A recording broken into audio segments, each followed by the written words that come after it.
A Jacksonville, Florida community is shaken to its core as residents grapple with shock and sorrow when a celebrated and love-promising young woman's life is cut short.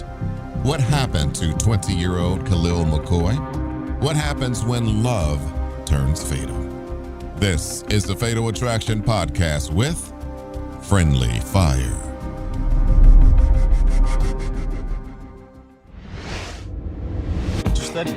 They had always shared a special bond.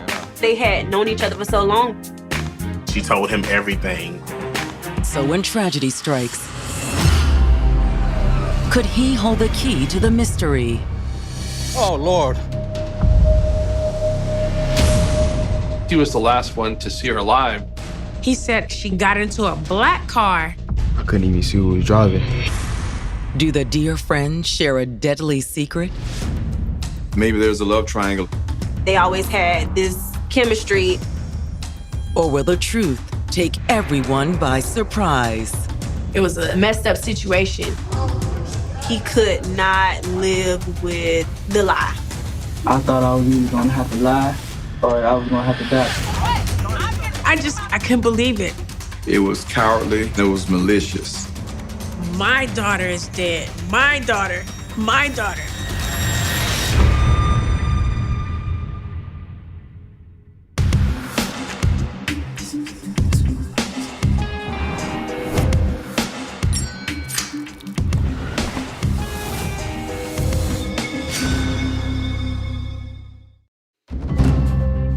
June 21st, 2011.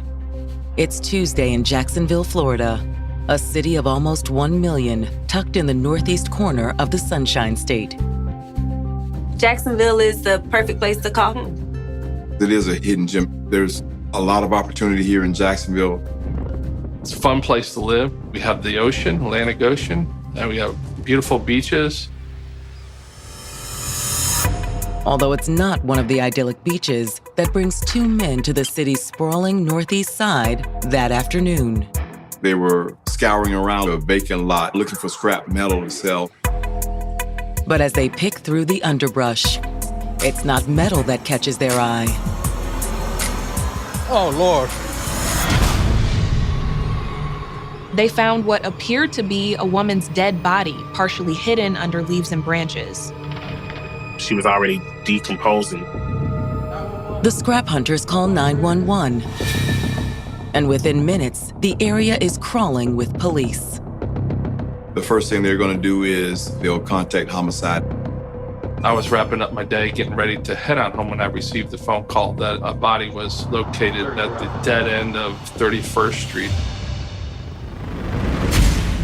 At the scene, detectives' first challenge is identifying the victim and determining the cause of death. We really weren't sure as to whether or not this was going to be a homicide, a natural death, or otherwise. There was no ID on the body, no purse, no cell phone.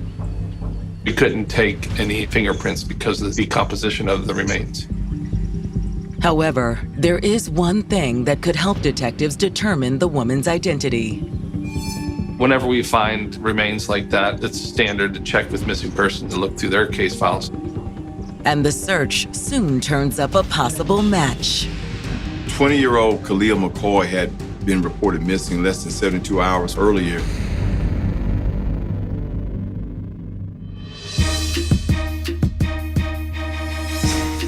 "20-year-old Khalil McCoy had come to Florida from Oakland, California. Growing up, we were back and forth from California to Jacksonville. I have family in Florida. Every summer, that was our summer vacation. It was their home away from home. But the family eventually decided to call Florida home for good. I didn't want to really raise my children in Oakland because of what Oakland stood for, with the gangs and the drugs. So I decided that raising my children in Jacksonville, Florida would be a great thing. However, the move did place Khalil and her twin brother a few years behind in school. We did have a little problem with transcripts and things like that. So that's why Khalil was a little older than some of her classmates. I took the GED, but Khalil, she decided she wanted the whole high school experience.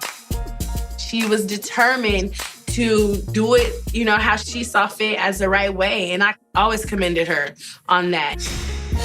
Thanks to her determination, Khalil thrived at Andrew Jackson High. Khalil was very popular. The teachers loved her and enjoyed her. Nobody had a problem with Khalil. She had a lot of friends. She was that girl the girls envied. And not really even so much envy. People kind of wanted to be her. However, despite all the attention, Khalil wasn't ready to settle down just yet. I never seen Khalil with a boyfriend. She never really had a guy that she was dating per se.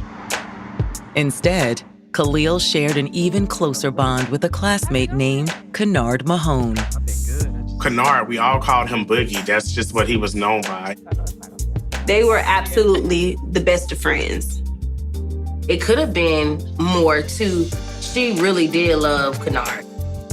Her eyes would light up when she talked about him. He was a great student and a very great athlete with a big future. You would think that they just would have went on and made it official as far as being together, but that never actually happened. She didn't really want an actual relationship with Kennard. However, Khalil and Kennard did go to their senior prom together. It wasn't a surprise to me because, of course, I knew their relationship, but I think when they walked in together, it probably opened eyes like, oh, wow. She was the captain of the dance team. He was a prominent football player. It just all made sense. Then, a few weeks after the prom, came a second, more important celebration. Going to her graduation, seeing her strut across that floor with that dance walk, oh my God. When they called her name, I was just excited. After graduation, she had a summer job lined up at a local drugstore. She was so excited because she was in the cosmetic department. She was gonna work for the summer, save her money, then go to college. But now, just one day after Khalil was scheduled to start her new job, police suspect they found her dead body dumped in a vacant lot. The first thing that they do is try to see if that person matches anyone that's been reported missing. Khalil had disappeared sometime Sunday night, and her mother reported her missing early that Tuesday morning. The missing person report did state that she was wearing black clothing. At the scene, the remains had a black top, black shorts. Other details in the report also suggest the body is Khalil. We noticed that her fingernails had a custom fingernail painting done on them. It ended up being those custom fingernails that helped us identify her. But a description of Khalil's fingernails isn't the only clue the report contains. The last person that Khalil was with was Kennard Mahone. He was the last one to see her alive. But does that also mean he knows how she died? They've got to find him and question him.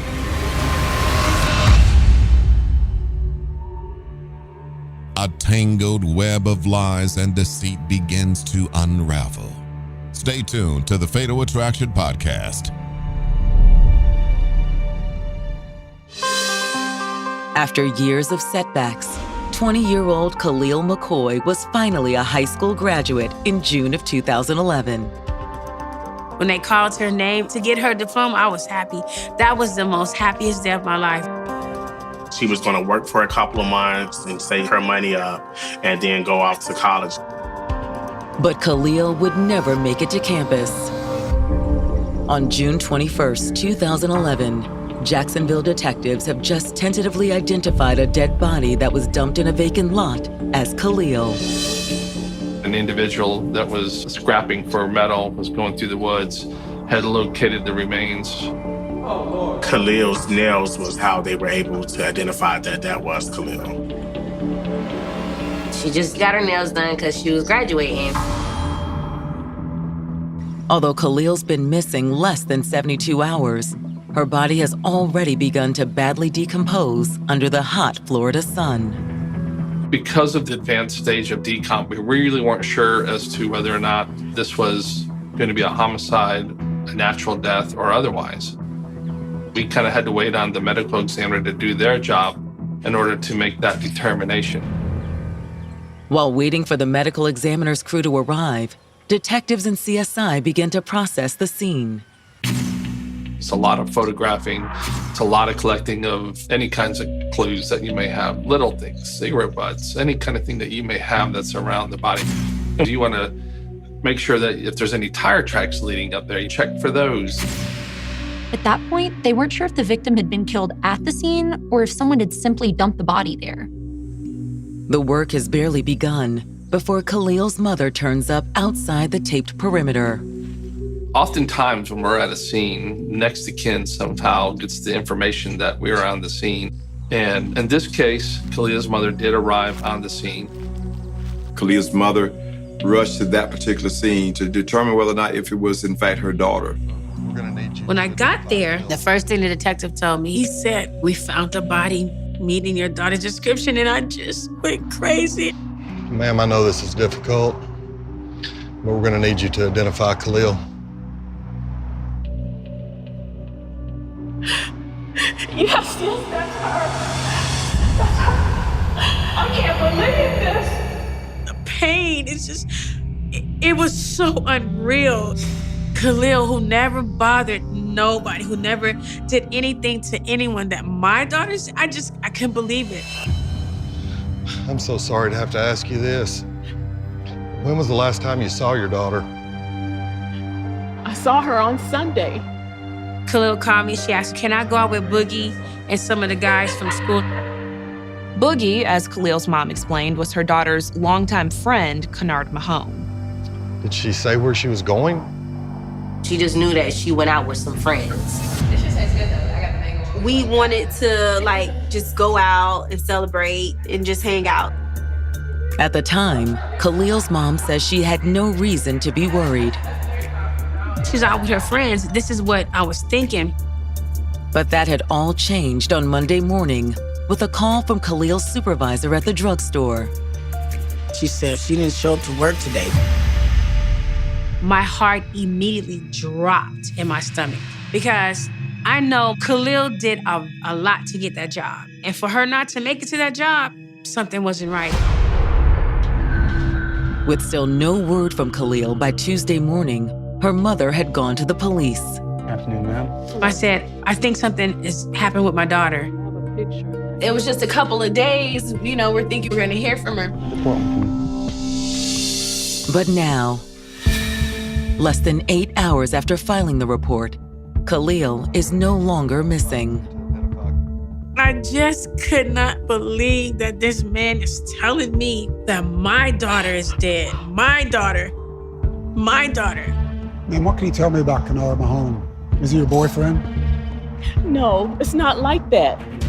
We gathered some information from Khalil's mother, and we learned that she had a good relationship with Kennard Mahone, and they were very close friends. Was he the last one who saw her? That's what he told me. Him and a couple of his friends. Khalil's mother had actually talked to Kennard. In fact, Kennard was pretty much the first person Khalil's mother called as soon as she discovered her daughter was missing. I said, "Boogie, where's Khalil?" And he said, "What you mean?" I said, "Khalil did not make it to her job. Where's Khalil?"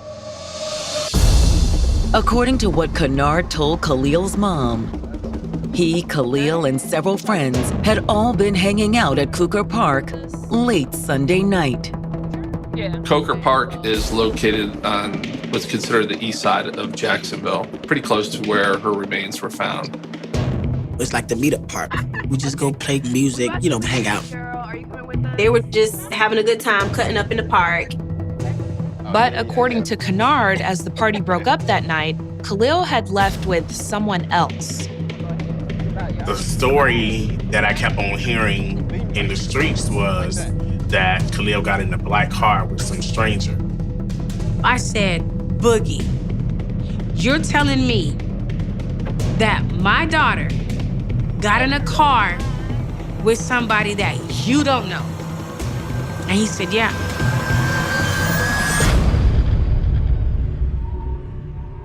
A a tangled web of lies and deceit begins to unravel. Stay tuned to the Fatal Attraction Podcast.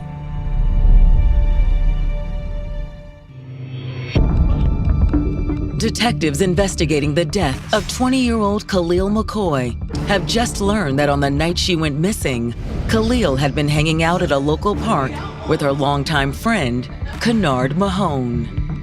But according to Kennard, Khalil left the park with someone else.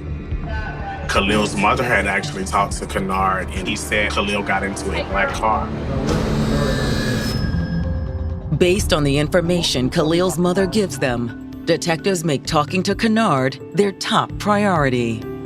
Detectives reach out to Kennard Mahone to figure out who Khalil left with in the black car. When he arrives at the station, detectives deliver the tough news about Khalil's murder. We appreciate you coming down. I just can't believe she's gone. Kennard said that he could not imagine who would want to hurt Khalil. She's a nice girl, man. Like, she doesn't have any enemies. You didn't hear about her having drama or beef with anybody. When was the last time you saw Khalil? It was like Sunday night.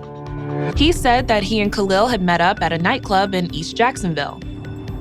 He gives us kind of events of the evening where they're there having a good time and they hook up with a few others and they stay there until the nightclub shuts down. Kennard says that when the club closed, the party moved to Cooker Park. We meet there like all the time. He does identify individuals that were at the park. According to Kennard, they were his half-brother, Alfred Mears, his cousin, Jonathan Brooks, Khalil and her friends, Danielle Estevine and Kenyatta Thompson. Me, Kenyatta, Khalil, we just always hung out. Kennard says that he, Mears, and Brooks drove in one car and the girls met them in another car. We was just talking, kicking in, just having a good time. After a while, Kenyatta was like, well, we really gotta go. And Khalil was like, I don't wanna go, I wanna stay with Kennard, which wasn't abnormal because we knew how close they were. Khalil got her purse and phone out of the car, and Kenyatta and Danielle, they drove off. But Kennard says that soon after the other girls drove away, Khalil's phone rang. All right. Any idea who the call was from? Nah, I couldn't tell. He said that she stepped away from the group so that she can talk privately and wasn't sure what she said or what was going on. I couldn't sleep. Shortly after that phone call, that's when this four-door black sedan pulls up and she gets in it. Dip out, y'all. I see y'all. Yeah. And that's it, bruh? You really gonna read me like that? He said Khalil just turned and looked at him and smiled and left in the car. She never told them who the phone call was from or who was in this black sedan. According to Kennard, that's the last time he ever saw Khalil. He said that he received a call from a friend that Monday, and that's when he found out that she was missing. So you and Khalil, y'all are just friends? Yeah, well, mostly. I mean, we hooked up a few times before. This was a shock to detectives. They hadn't heard anything about a relationship between them from Khalil's mom. They were messing around, a friendship with benefits. When was the last time y'all had sex? It was about maybe 3 weeks ago. He said apparently not many people knew they had been hooking up, though. Either one of you maybe want to take it to the next level. Maybe you want something more than she wanted. Nah, bro, no. I already have a girlfriend. Hearing Kennard was in a relationship while also admitting to a sexual relationship with Khalil brought a possible love triangle into the mix. The girlfriend's name is Latrice Johnson. Detectives asked Kennard if there was any drama between his girlfriend Latrice and Khalil. Kennard says no, but once again, the detectives aren't so sure. Latrice, she don't even know what's going on. Okay. Well, we're gonna want to talk to her too, so I'm gonna need an address. Of course. Obviously, we're going to look at her and see if she had something to do with it just because of the relationship that was going on there. But detectives have to check out Kennard's story first. We were treating him as a witness, but we thought he could possibly be our suspect. Detectives start by bringing in Kennard's two friends, Alfred Mears and Jonathan Brooks. Mears and Brooks confirmed Kennard's story that they had been hanging out with Khalil at the park when she got into a black car and left. What kind of car is that? Black Crown Vic.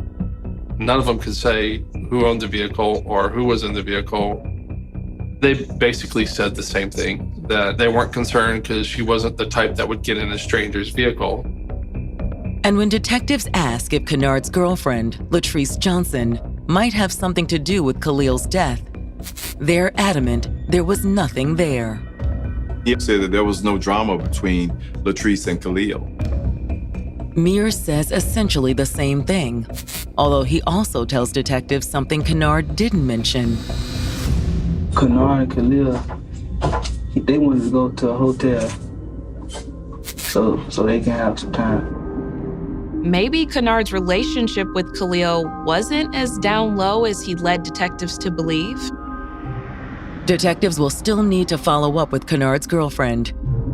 But after talking to Brooks, Mears, and Kennard, it appears that the mysterious black sedan could be the key to solving the case. The three stories seem to be pretty consistent. And when Khalil's friend Danielle comes down to the station to give her statement, she also backs up their account. To a point. Since he left before Khalil left, she didn't know anything about the car that supposedly picked Khalil up. We went to Cooker Park, we saw Kennard out there, and it was a lot of fun. Like, we had a really good time. And when they said that a black car came to pick up Khalil, honestly, my thoughts were that it was some guy that she probably was talking to, because Khalil was such a private person that would have made sense to me. And if the person who picked up Khalil was someone she'd been talking to, detectives may be able to identify them. The detectives subpoena the phone records, and they do find a number that came in during the time that Kennard said that she received the call. But it comes back registered in the name of a famous football player, an obvious alias. The only reason someone would do this was if they didn't want the phone linked back to them. So the detectives realized that there's something more to this story. Is your phone number? A tangled web of lies and deceit begins to unravel. Stay tuned to the Fatal Attraction Podcast. Detectives in Jacksonville, Florida believe they've traced the source of the phone call Khalil McCoy received shortly before she left Kennard Mahone and his friends in Cooker Park. They found a number in the timeline that the three men are saying she received the call. But while they've traced the number, the person behind it remains a mystery. The owner of the phone had actually used the name of a professional football player when registering the phone, so they knew it was a fake name. While detectives don't yet know the caller's real identity, they do know that they're now looking for Khalil's killer. The detectives received the medical examiner's report determining the manner and the cause of death. It was a single gunshot wound to the left side of the head. It wasn't through and through. We had a projectile that was still within the brain cavity of the victim. Coupled with the amount of decomposition, the lack of an exit wound helped explain why a gunshot wound wasn't obvious at the crime scene. With their official homicide investigation underway, detectives tracked down the man who called Khalil the night she disappeared. With help from the cell phone provider, they were able to ping the location of the phone used to call her. They traced it to a house in South Jacksonville. Since Khalil's killer could be inside, detectives move cautiously. When detectives knock, a man comes to the door. All right, can I help you? Detectives asked if the telephone number belonged to him, and he said yes. Yes, sir. We're able to track down who owned the phone. Detectives explained to him that they need to speak with him because his telephone number has been linked to a murder case. You know this girl? Yeah, I met her at the club last weekend. He was at the nightclub the night of the incident. He remembers meeting Khalil and exchanged numbers with her. He also admits that he called her late that night. He made an attempt to call her, probably just to hook up with her. Did you pick her up later that night? What? No, I never saw her again. It was a short conversation, and he never agreed to pick her up, nor did he go to the park. So you're saying she just blew you off? Yeah. Mm-hmm. Well, where'd you go after that? Me and my buddy, we went and grabbed an early breakfast. He said that after the club had closed, he and his friend went to a Waffle House on the south side. Why is your number got a football player's name on it? It was just supposed to be a joke. Well, I'm gonna need your buddy's phone number. When detectives follow up, his story checks out. The detectives speak to the friend that he said he was with that night who confirmed his story. The detectives also had his cell provider pull the location data for his phone. It was determined that he was nowhere near the park that particular night, which further confirms his story. He had no involvement with her death whatsoever. But if the man who called Khalil wasn't driving the black sedan, who was? It appeared that the detectives were at a dead end at that particular point. Is it possible there never was a black sedan? No one was able to tell detectives who had been driving the car that picked up Khalil. Getting into a car with a complete stranger. It definitely wasn't my sister's character. She's very, very street smart. She wouldn't have done that. Hanging out in a park with your friends and say, hey, I gotta go, and you jump into a stranger's car and you don't tell them where you're going or what's going on. It just didn't seem normal for her. If she's going with somebody, even though Khalil is very private, she would at least say, hey, I'm going with such and such. And then if she's with Kennard, she's not gonna leave him. She wasn't that type of girl. Or is it possible Kennard and his friends were covering for someone?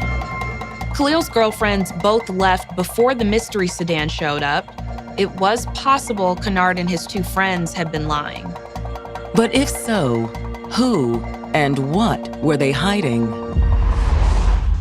On June 28th, 1 week after the scrap hunters had found Khalil's body, one of her cousins calls detectives with a concerning piece of information about Kennard's girlfriend.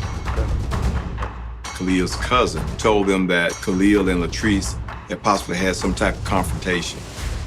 Everybody was going around talking about this.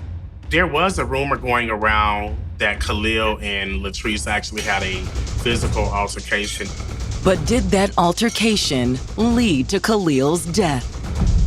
There's a love triangle. Kennard had admitted to detectives that he was having a sexual relationship with Khalil. So this was definitely a lead that they wanted to follow up on. But when detectives did follow up, they discovered that this love triangle was even more complicated than they had imagined. When Latrice answers the door, they realize that she is pregnant.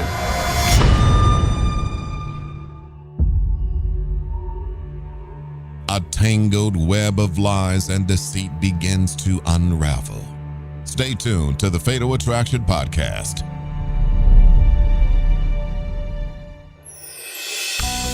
Florida detectives investigating the murder of 20-year-old Khalil McCoy have just received what appears to be a promising clue. Detectives have learned that there was a possible fight between Kennard's girlfriend and Khalil. And things got even more intriguing when the detectives knocked on her door. How can I help you?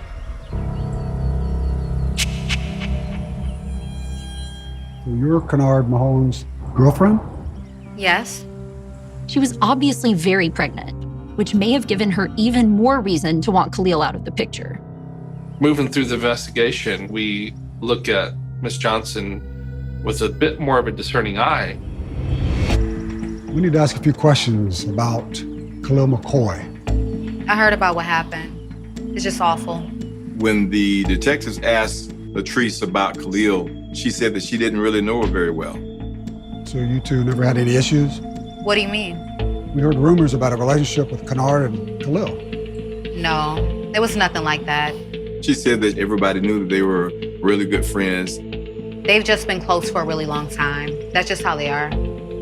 Latrice admits, however, that it was sometimes hard not to be jealous. It was a situation where he held Khalil on a pedestal in a certain way to where people just had to respect it. Despite the jealousy, Latrice is adamant that she had nothing to do with Khalil's death. When the detectives asked her where she was on Sunday night, she told the detectives she was at home because the doctor had placed her on bed rest. In fact, even if she had wanted to, she couldn't have gone anywhere. She said that Kennard had borrowed her car that Sunday night to meet some friends at a club. And that he hadn't brought it back until early the next morning, around 3 a.m. He drops the car off with her and tells her that he's spending the night with some friends. Did he tell you who he was spending the night with? No, he didn't say, no. But Latrice thinks she might know. Latrice said she saw Freddie's SUV pull up and Kennard got in and they drove away. Freddie, as in Alfred Mears? No, Freddie Wade. I saw his SUV in the driveway. Suddenly, Kennard's girlfriend had introduced an entirely new character into the story, one Kennard and his friends had left out. Nobody ever mentioned Freddie. Nobody ever said anything remotely related to Freddie.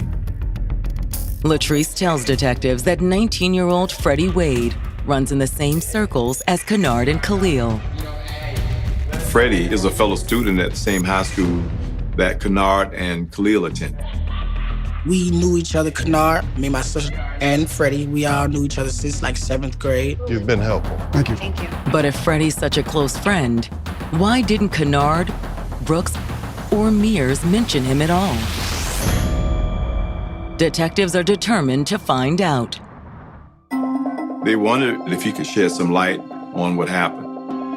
Maybe Freddie was the one Khalil had left with, and the business about the black sedan was all made up to throw detectives off the trail. But before detectives can track Freddie down, they get a call from an attorney who claims to have urgent information about Khalil's murder. He said that a client of his wanted to have a conversation with us about his involvement in the case. And of course, Detective Gupton asked him, well, who's the individual that you're representing? Was it Freddie coming forward? The attorney tells detectives that he represents Kennard Mahone. The attorney tells the detectives that Kennard really wants to come in and give a formal statement.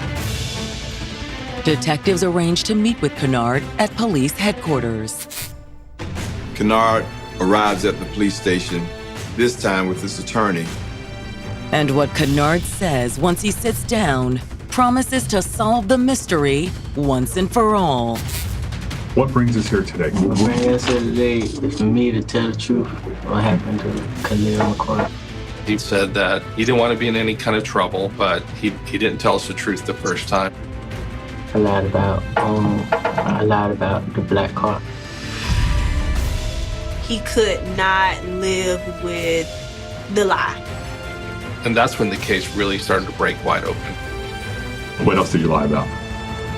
Everything after that. A tangled web of lies and deceit begins to unravel. Stay tuned to the Fatal Attraction Podcast.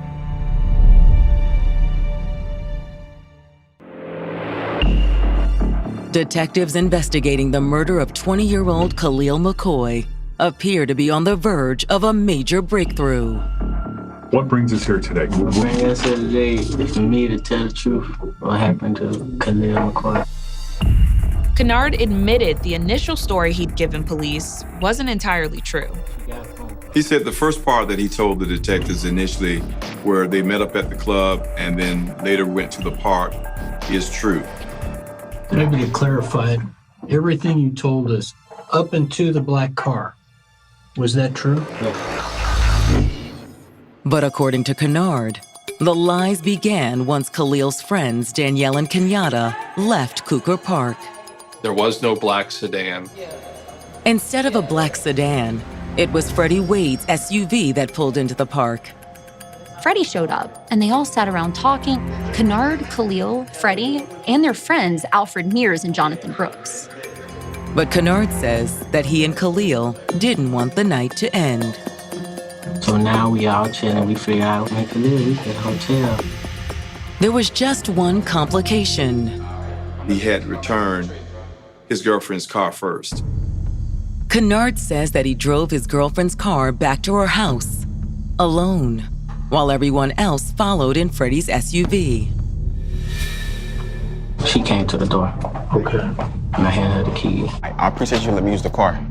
Yeah, you want to come in? Nah, I gotta kick it with the homies. Freddie's parked a short distance away at the end of the driveway. Khalil, Mears, and Brooks were all sitting in Freddie's car waiting out front. Freddie's windows were tinted, so Kennard's girlfriend really couldn't see who was inside. According to Kennard, while he was talking to his girlfriend, an argument broke out inside the SUV between Khalil and Freddie. Khalil tried to let down the window when Trish came to the door. She wanted to be able to roll down the window and yell something to Miss Johnson. Freddie was like, don't do that. Don't let down the window. He was trying to protect Kennard and not let Latrice see Khalil. Kennard says that by the time he got back in the car, the argument was heated. Okay, so y'all drive off. Oh, we get at the red light. I'm like, let's switch seats, man, because y'all arguing this like, and Khalil like, no, because he ain't finna do nothing to me. Man, tell her to shut up, man. Don't tell me to shut up. Come on, just chill. Freddie just kept arguing with Khalil. Chill. Bro, come on, put the gun down, bro. You tripping. They like, Freddie started playing with the gun, putting it like to her head. He thought that Freddie was just messing around because they've known each other for a long time. And I'm like, bro, no, stop playing with the gun. Stop playing with the gun. Khalil didn't take him serious either because she began to joke with him. Khalil wasn't scared at all. Khalil actually told him, if you shoot me, I will come back and hunt you for the rest of your life. Next thing you know, boom.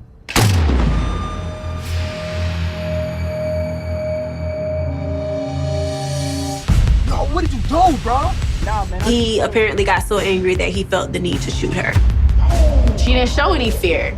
And I think that did something to his ego. And he was like, take it to the hospital, bro.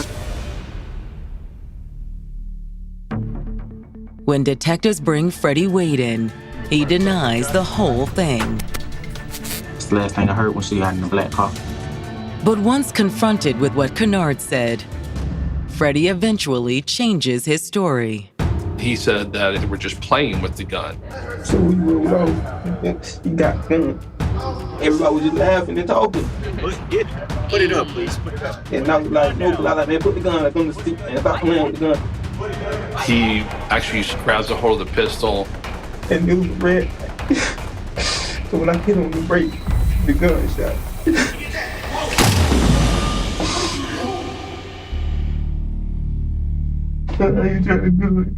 But detectives have 3 witnesses who all saw it differently. He was just trying every effort to get out of this situation, but they had him. Freddie Wade was arrested as soon as his interview was completed. His initial charge was manslaughter. However, after review from the state attorney's office, it was upgraded to second-degree murder. Kennard, Mears, and Brooks are charged with accessory after the fact. When Freddie goes on trial for murder in April of 2012, the prosecutors argue that Khalil's death was no accident. Freddie shot Khalil in anger. That was a malicious act. When it's the defense's turn, they not only insist that the shooting was an accident, they argue that it was Khalil's fault that Freddie had pulled the gun in the first place. I heard them saying that Khalil basically antagonized him. That kind of angered me. They was trying to paint a picture of my daughter to be something that she wasn't. But the jury doesn't believe any of it. Freddie Wade was convicted of second-degree murder. He received a sentence of 45 years in Florida State Prison. I wanted him to get the death penalty. That's where my mind was. Jonathan Brooks receives a 15-year sentence for his role in the cover-up. The reason why he got 15 years was he was already out on bond on my daughter's trial and broke into somebody else's house while he was out on bond. So that lets you know what type of person that he was. But the judge goes easier on Alfred Mears and Kennard Mahone. The state attorney came to me and they said, Kennard never got in trouble. He doesn't have a record, and neither does Alfred Mears. We're gonna give Kennard and Alfred a year in prison for lying to the police, because that's a felony. And we're gonna give them 12 years probation. Although Kennard still pays a steep price for trying to conceal the death of his dearest friend. He had so much going for himself, and he had a very prominent career that was gonna be set up for him, and he had to miss out on that. But justice is justice. However, there's nothing that can make up for the loss of Khalil. After the trial, I had moved back to California. I just had to leave Jacksonville, Florida, because everything reminds me of Khalil there. There's not a day that goes by that I don't think about Khalil and the friendship and how far we could have gone in life. It's hard for me to sleep sometimes. I still have dreams about my twin sister. And from music to writing books to being a mentor, everything I do it for her.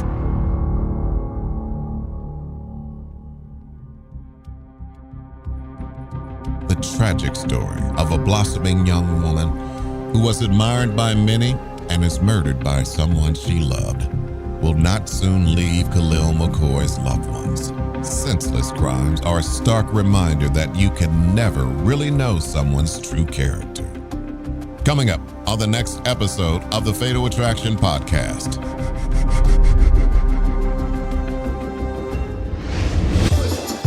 He'd overcome tragedy to make a fresh start.